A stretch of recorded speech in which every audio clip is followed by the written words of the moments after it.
Hello everyone, আসসালামু আলাইকুম। অনেকদিন পরে একটা ভিডিও নিয়ে আসছি। এই যে আসছিলাম আমাদের বাড়ির পশ্চিম দিকে আর কি, এখানে পরিস্থিতিটা দেখানোর জন্য। এদিকে বন্যা অবস্থায় কোমর সমান পানি ছিল, পানি থাকা অবস্থা আসতে পারি নাই, তাই এখন দেখানোর জন্য আসছিলাম। আমি দেখাইতেছি এদিকের পরিস্থিতিটা এখন কেমন। দেখুন এখানকার পরিস্থিতি, এখন পানি অনেকটাই কমছে, তবে এখানে যত কৃষি জমি আছে সবগুলাই নষ্ট হয়ে গেছে।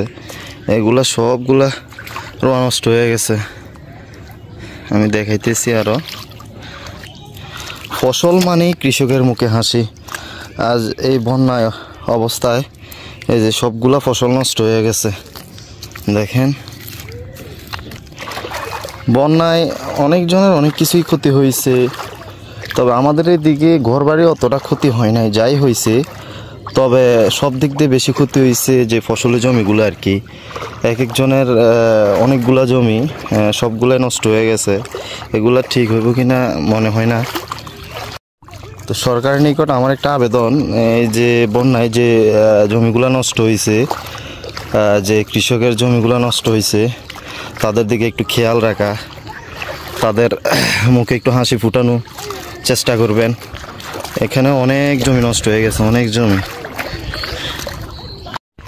আমাদের দেশটা হচ্ছে কৃষি প্রধান দেশ। আমাদের কৃষকরা যদি কষ্ট না করতো তাহলে আমাদের খাবার জুটতো না। কৃষকরা আছে বলেই আমাদের দেশটা এত সুন্দর। তাই সরকারের নিকট আবেদন, এই বন্যায় যত ক্ষতিগ্রস্ত হয়েছে ঘরবাড়ি, এই যে কৃষি জমিগুলা, তাদের একটু সাহায্য করা, তাদের দিকে একটু খেয়াল রাখা। দেখেন জমিগুলো একবারে নষ্ট হয়ে গেছে, মানে কিছুই নেই। এখানে কোমর সমান পানি আছিল, এখন তো যাক আলহামদুলিল্লাহ পানি অনেকটাই কমছে, বাট সব কিছু নষ্ট হয়ে গেছে।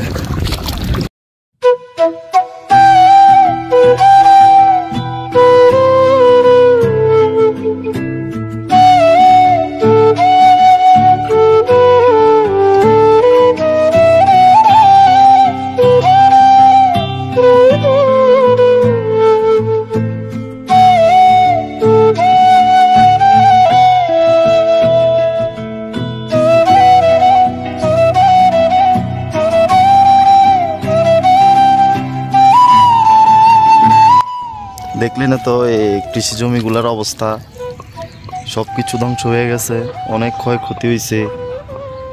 সরকারের নিকট আবেদন, যত গ্রামে সব জমি নষ্ট হয়েছে আর কি, তো গ্রামে গ্রামে তো মেম্বার আছে, চেয়ারম্যান আছে, তাদেরকে দিয়ে একটু খোঁজ খবর নেবেন যে যাদের জমি নষ্ট হয়েছে তাদের একটু সর্বোচ্চ সহযোগিতা করার। আসলে সহযোগিতা করলে কৃষকের মুখে একটু হলো হাসি ফুটবো, কারণ এক একটা কৃষক অনেক টাকা খরচ করেই এই রোয়াগুলো রোপণ করছিল অনেক আশায়, বাট বন্যায় তো সব কিছু নষ্ট হয়ে গেছে। তো তাদের প্রতি একটু খেয়াল রাখবেন। এই বন্যায় অনেক দিকে অনেক ক্ষয়ক্ষতি হয়েছে, বাড়িঘর আর অনেক কিছুই। কারো গরু আছে, মুরগির ফার্ম, গরুর ফার্ম, অনেকজনের অনেক কিছু ধ্বংস হয়েছে।